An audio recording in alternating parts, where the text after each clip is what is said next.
बिस्मिल्लाहिर्रहमानिर्रहीम। अस्सलामु अलैकुम। कैसे हैं आप सब लोग? सबसे पहले सबको मेरी तरफ़ से बहुत बहुत ईद मुबारक और अल्लाह से उम्मीद करती हूँ कि आप सबकी ईद बहुत अच्छी गुज़री होगी। हमारी थोड़ी सी उदास गुज़री, लेकिन अल्लाह का लाख लाख शुक्र है, क्योंकि अल्लाह की इतनी करम नवाज़ी और बेशुमार एहसानात हैं जिनका हम जितना चाहें शुक्र अदा करें कम है। तो मैं आपको बता रही थी कि हमारे इलाके में भी ईद के मेले और चांद रात के स्टॉल वग़ैरह लगते हैं, लेकिन हमारी पाकिस्तानी चांद रात की तरह नहीं, क्योंकि इसमें चूड़ियाँ नहीं होती। वैसे सारी चीज़ें होती हैं इन अरब ममालिक की, जो कि यहाँ पे ज़्यादातर क़याम पज़ीर हैं, जैसे कि मराकश, अल्जीरिया और ट्यूनिस के लोग। तो यहाँ आपको दिखाई दे रहा होगा कि उनके कपड़ों के स्टॉल्स, उनकी चीज़ों के स्टॉल्स और बाकायदा फ़ैशन वग़ैरह भी हो रहे थे। थोड़ा-सा फ़ील करवाने के लिए कि हम भी चाँद रात मनाएँ, तो उसके लिए शिरकत कर लेते हैं बच्चों के साथ, ताकि बच्चे भी उसी तरह एंजॉय कर सकें जिस तरह हम अपने बचपन में किया करते थे। क्योंकि ये सारी यूरोपियन कंट्रीज़ में नहीं है, जहाँ पे पाकिस्तानी ज़्यादा हैं वहाँ पे पाकिस्तानी स्टाइल की ही चाँद रात होती है। मेहंदियाँ लगाई जाती हैं, चूड़ियाँ होती हैं, मुख्तलिफ़ गोलगप्पों और चनों की चाट के स्टॉल्स होते हैं, ईद मिलन पार्टियाँ होती हैं। तो ये मेरी बच्चियों की मेहंदी जो मैंने लगा के दी थी उन्हें, और उसका कलर देखिए कितना ज़बरदस्त है। तो मेहंदी का जो है शौक़ हमने घर पे ही पूरा कर लिया। ये मेरे ईद का जो है 2 ड्रेसेस थे। एक मेरा ज़रा बाहर जाने का था, एक घर में पहनने का, क्योंकि बाहर थोड़ी गर्मी थी ईद पे। तो ये मैंने हस्बैंड के कुछ फ्रेंड्स को इनवाइट किया था, तो इसलिए थोड़ी-सी वीडियो बना सकी। वरना जब फैमिलीज़ होती हैं तो लेडीज़ के साथ मसरूफ़ होने की वजह से मैं बिल्कुल भी दावत की वीडियो नहीं बना पाती हूँ। तो ख़ैर ये यहाँ पे सारा हमने एहतमाम किया था ईद के लवाज़मात का, जिसमें नंबर 1 गुलाब जामुन और शीरखुरमा। तो गुलाब जामुन मैंने घर पे बनाए थे, क्योंकि यहाँ पे बाहर से कोई ऐसी मिठाई की दुकान नहीं जहाँ हम बाहर से मंगवा सकें। फिर हलवा पूरी का नाश्ता और उसके साथ पाए, क्योंकि ईद पे ज़ाहिर है लोग ईद की नमाज़ के बाद मिलने आते हैं, तो शीरखुरमे के बाद नाश्ते का जो है वो यही आइटम होते हैं, निहारी, हलवा पूरी, आलू का सालन, चनों का सालन और शीरखुरमा। लेकिन इसके साथ-साथ हमने लंच का भी एहतमाम किया हुआ था, जो कि वीडियो में तो नहीं है। बिरयानी और गरमा-गरम पूरियाँ बाद में आनी थीं। और इन्हें आप कुल के चने मत समझिएगा, ये मेरे बच्चों को पसंद है तो मैं ये रखती हूँ स्नैक्स के तौर पे। इसके अलावा ये पेरिस से मैं पान मसाला भी ज़रूर मंगवाती हूँ। और ये जो आपको बिस्किट्स और पेस्ट्रियाँ नज़र आ रही हैं, ये मेरे नहीं बनाए हुए। ये जो है मैंने घर पे नहीं बनाई, ये मेरे पड़ोस से आई हैं। ये जो हमारे अरबी ममालिक के पड़ोसी हैं ना, ये बहुत ही ज़बरदस्त स्वीट्स बनाते हैं। बिस्किट्स की तो इनके पास बेइंतहा वैराइटीज़ होती हैं। ख़ैर हमारे गुलाब जामुन सब पे भारी होते हैं, लेकिन बहरहाल बहुत वैरायटी और बहुत डिज़ाइंस में ये लोग बिस्किट्स बनाते हैं। बस माशाल्लाह जी, कंप्लीट मेन्यू था ईद की सुबह के नाश्ते का। ये जलेबियाँ सिर्फ मैंने बाहर से मंगवाई थी, क्योंकि एक यही स्वीट है जो मैं यहाँ से मंगवा सकती हूँ पाकिस्तान की तरह का। और ये आलू चने का सालन, मज़ा ही आ गया था। अभी भी मुँह में पानी भर आता है। और ये देखिए हमारा हलवा कितना खुशनुमा खुश रंग बना है। ये बिल्कुल हलवाई स्टाइल में तैयार हुआ था और बहुत ही मज़े का बना था, और पूरी के साथ तो इसके क्या कहने। और छोटी ईद की सबसे मेन डिश, मेरा ख़्याल है जिसकी वजह से ही इस ईद को मीठी ईद कहा जाता है, वो है शीरखुरमा। इसके बगैर तो मीठी ईद फीकी-फीकी सी लगती है। तो ये भी बहुत मज़े का तैयार हुआ था। ये मेरे हस्बैंड के दोस्त जो हैं अपने साथ केक लाए थे। ये स्ट्रॉबेरी टार्ट और ये फ्रेंच चीज़ केक ट्रॉपिज़ान, तो बहुत ही मज़े का होता है। यहाँ के केक मुझे इतने ज़्यादा पसंद नहीं है, लेकिन ये बहुत ही डिलीशियस होता है।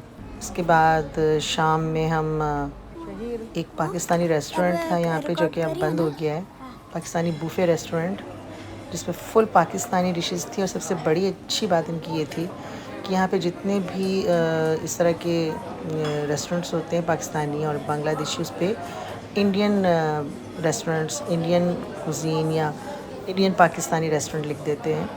लेकिन इनकी ये अच्छी बात है कि प्योर पाकिस्तानी रेस्टोरेंट ही लिखा था। और उसके बाद क्योंकि यहाँ पे लोग ज़्यादातर इंडियंस को जानते हैं, तो लोग इसलिए इंडियन नाम ज़रूर रखते हैं, ताकि लोग उसकी तरफ मुतवज्जे हों कि इसमें इस तरह के खाने होंगे। लेकिन इन्होंने पाकिस्तानी नाम रखा था, और उसके बावजूद लोग इसे बहुत पसंद करते हैं। प्योर पाकिस्तानी डिशेस थी। रट से आपको अंदाज़ा हो रहा होगा लोग क्रेज़ी थे इनके खानों के। थे इसलिए बोल रही हूँ कि यह अब बंद हो गया है। और ये सारा जो मैंने आपको दिखाया ईद के पकवान और ये सारा जो कुछ, ये पिछले साल की ईद की बात है।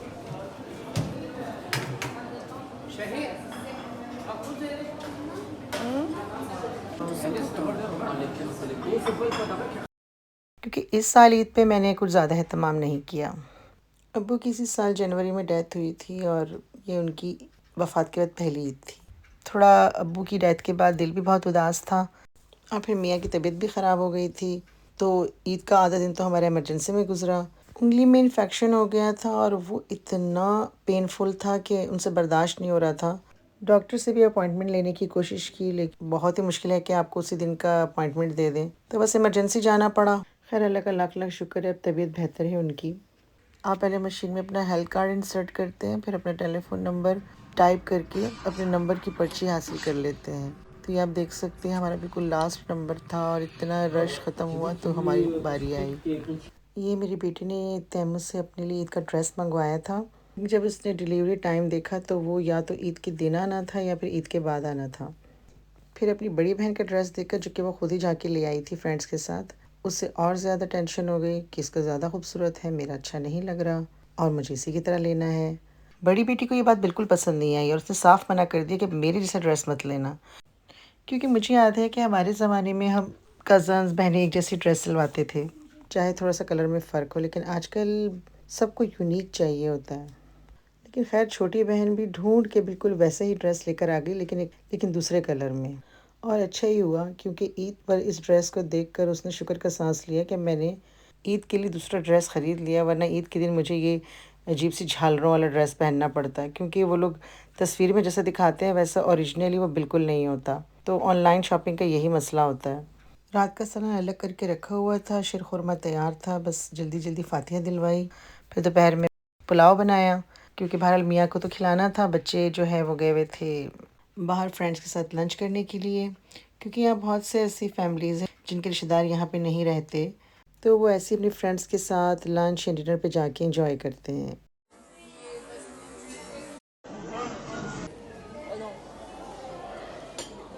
Vas-y, mange. Mange, mange. C'est comme ça, moi, des sushis, non?